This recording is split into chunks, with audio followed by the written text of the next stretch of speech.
Very good chat. Hello, everyone. I want to make a few observations about the President's leadership with regard to national security and defense. We witnessed last week the President basically watching the balloon go all across America. Had very little to say about it at the time, only passing reference to the episode in the State of the Union. And if you look beyond to the way the President deals with defense and foreign policy, you saw that it was de-emphasized in the State of the Union. Very little reference to this whole area that we're confronting in Ukraine and, of course, with China. So begin to look at the details. The defense request last year was below inflation. We saw the withdrawal with complete disaster from Afghanistan. On Ukraine, generally getting to the right position, but not doing it soon enough, thereby making it more difficult for the Ukrainians to defend themselves. And no reference at all in the State of the Union to Iran, to North Korea, or to the larger challenges from the PRC. So I think it is deeply disturbing that the President put all of his emphasis on things that were unrelated to the very serious threats that we're all confronting here, not only in Ukraine, not only in Asia, but even with balloons flying over our skies. I think the American people deserve to hear more from the President on all of these issues, and hopefully we will in the coming days. One of the most important tasks that we will have over the course of the next 2 years is processing nominees that the President puts forward to the courts or to the executive branch of the government. And you would hope that these would be nominees who would be capable of carrying out the task of performing the people's business, but that hasn't been the case with a number of Biden administration nominees. In fact, there was a huge story in the last couple of weeks about a Biden nominee for a judgeship who couldn't answer basic, simple questions about the Constitution. That performance, as a matter of fact, went viral. There have been nominees who have been soft on crime, anti-police, that have been put forward for important positions on the judiciary. And so it's important for us as a Senate to do our diligence when it comes to vetting and processing these nominees. And one that I would like to speak to is one that was before the Senate Commerce Committee this morning, and that is Gigi Sohn to be a commissioner on the Federal Communications Commission. Ms. Sohn is somebody who has a record of far-left activism, of rank partisanship. She has expressed disdain for Republicans, including supporting, contributing to, something we've never seen before, Democrat Senate campaigns this year. She has gone after and demonized conservative media outlets. She has been part of there was a campaign back in 2016 where the then chairman of the FCC, Tom Wheeler, asked her to leak information to the press, which scuttled a deal, a bipartisan deal that the commission had agreed to. So she's just got a record of partisanship and activism that doesn't suggest that she would be able to perform her job in a nonpartisan way and do the kind of work that we expect an agency with that kind of jurisdiction that impacts so much of our daily lives to do. She is somebody who should be rejected by the United States Senate, and I hope there are enough discerning Democrats out there that will come to that conclusion. Right now, the FCC is 2-2. It's functioning in a perfectly normal way. They're getting things done, and putting her on the FCC would add partisanship, make it increasingly difficult, I think, for the FCC to do its job in the way the American people expect it.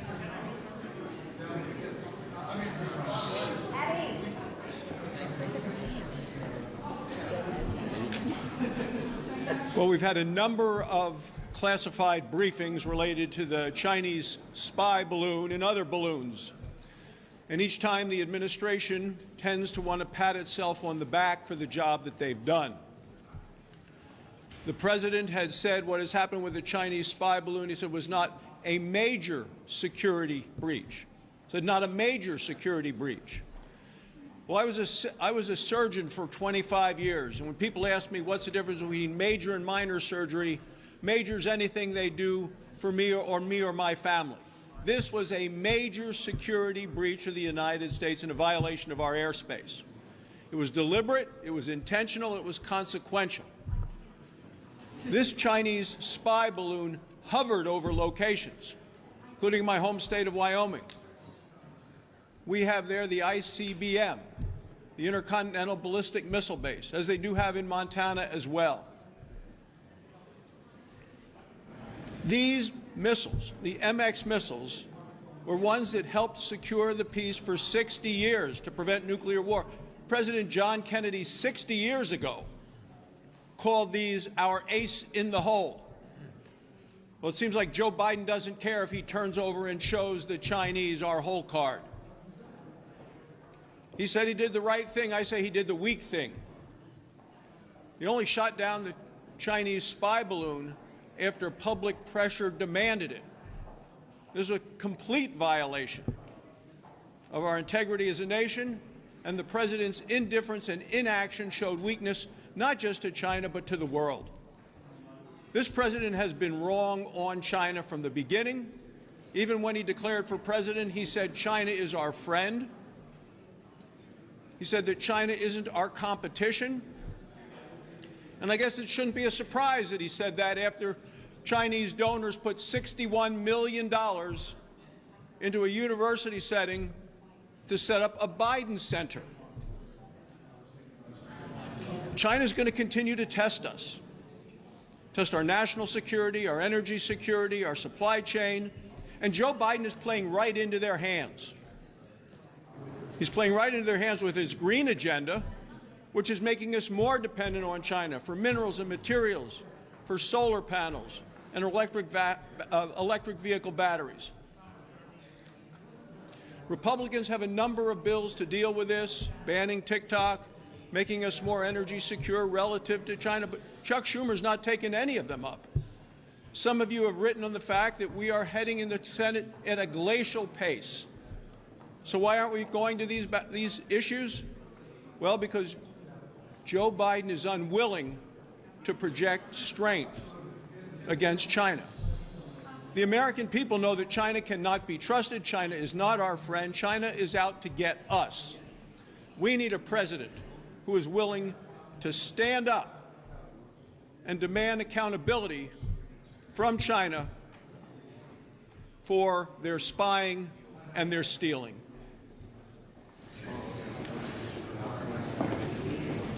Just a little over a week ago, I led a bicameral congressional delegation to the port of entry at San Diego as well as to Mexico City to address the issue of fentanyl in the United States. So there were a number of takeaways that I had from this particular trip. One is that we need to be funding the Border Patrol at appropriate levels, making sure that they have the equipment and the tools they need readily at their disposal. That means additional cameras for Border Patrol. That means additional canines to do inspections at the border.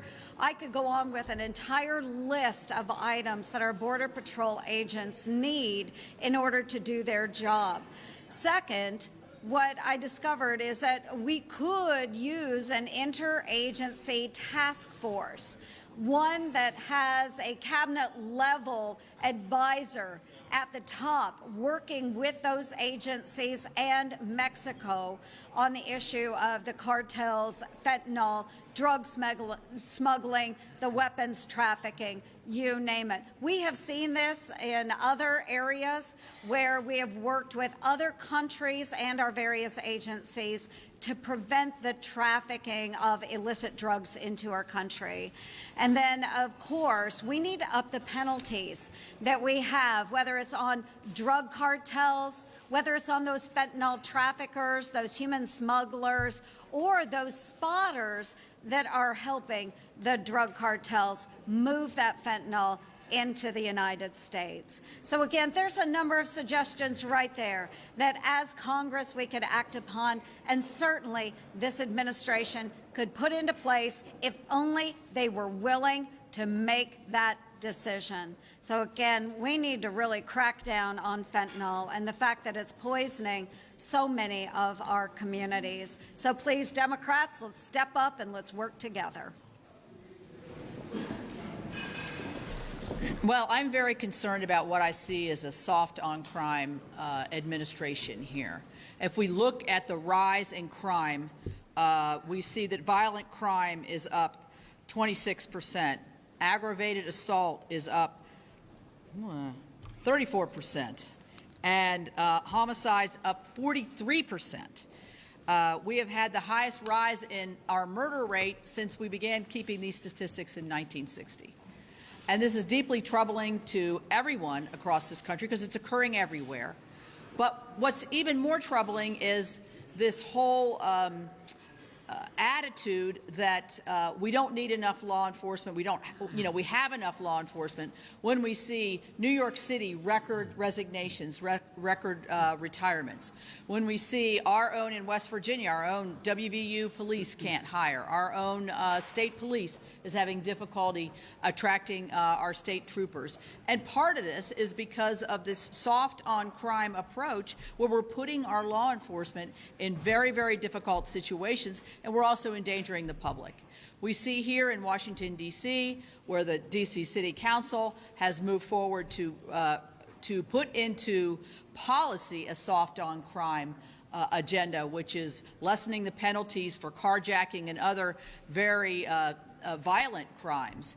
And what does that say to our traveling public that's going to be coming up to this beautiful city, that you're not going to be as safe here as you would like to be, as young families are going to be coming through spring break and in through the summer? And so I would say that we need to focus on this issue, and that's what our colleague Bill Hagerty is going to be doing next after we get back from the break with a resolution of disapproval on the D.C. Council's decision. But I think it really shines a light on where we're seeing across this country, on the West Coast all the way through to the East Coast, a very soft on crime, defund the police agenda that is causing these rise in crime rates. 65 years ago, NORAD was founded. It was under the Eisenhower administration. For 65 years, NORAD had never identified an object and taken down an object out of the sky until 10 days ago. And now we've seen 3 more objects downed, the results of NORAD's detection, just in the last 5 days. 2 of these 4 objects, one of course was a Chinese spy balloon, and then one of the other objects were in Montana, over very sensitive military installations that house the greatest force known to man of a weapon of mass destruction. Those are intercontinental ballistic missiles. Montanans are worried. My phone's ringing from Montanans saying, what is going on? What are you doing about this? We probably would not have known about that Chinese spy balloon had it not been for a photojournalist in Billings, Montana, Larry Mayer, who works for the Billings Gazette, and one of his buddies saw that orb up in the sky because they had closed the Billings airport. Larry Mayer is a Cessna 180 pilot. He looked on FlightAware and saw that there was military aircraft performing tactical maneuvers. He took his big telephoto lens and got that picture and posted it on the Billings Gazette. The AP stringer picked it up, and that is what exposed the Chinese spy balloon to the American people.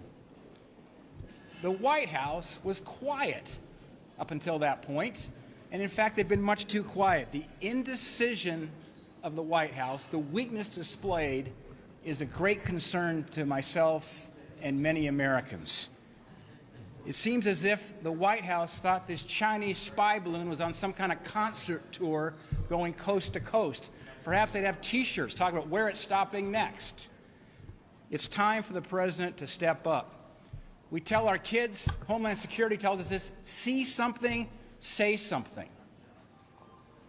The president needs to address the American people, and he doesn't have all the answers right now, but he should address the American people like Prime Minister Trudeau did yesterday. And they've just shot 1 down in Canadian airspace and 3 in U.S. airspace. It's time for President Biden to address this head on and speak to the American people. Leader McConnell. Leader McConnell. Burgess. You've been talking a lot about Rick Scott's plan and how it's not the Republican plan. At this point, would you like to see him disavow the plan, or how do you move forward as a party with the White House using this against you? Well, one more time, let's talk about Social Security.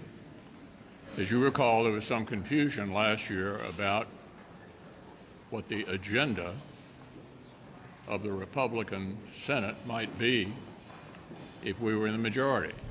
And I made it quite clear that as the likely majority leader, I had hoped at that time, Social Security and Medicare were not on our agenda, period. As you recall, this continues to come up. The president was talking about it in the State of the Union. He's taken it out to various states around the union. So let me say one more time.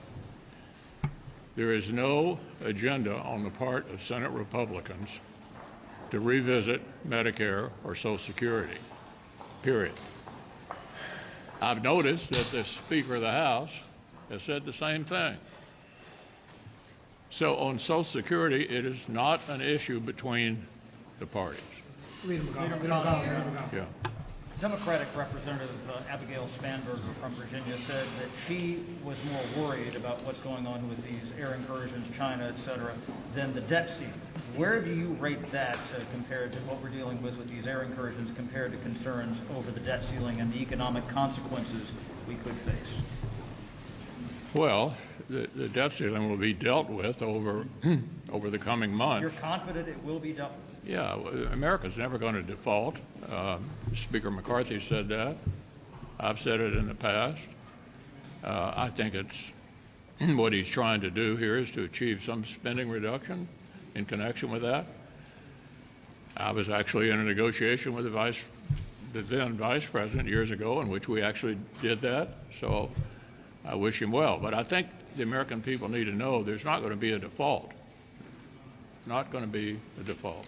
In light of Nikki Haley's decision to jump into the race today, do you think that it's time for the party to find a fresh face and move away from Donald Trump?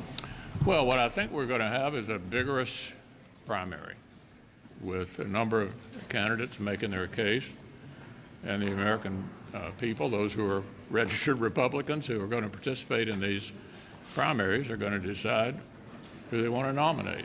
And I think it's going to be very, very competitive in these primaries, and we'll hope for the best. And obviously, I'm going to support whoever the nominee ultimately is. Leader McConnell.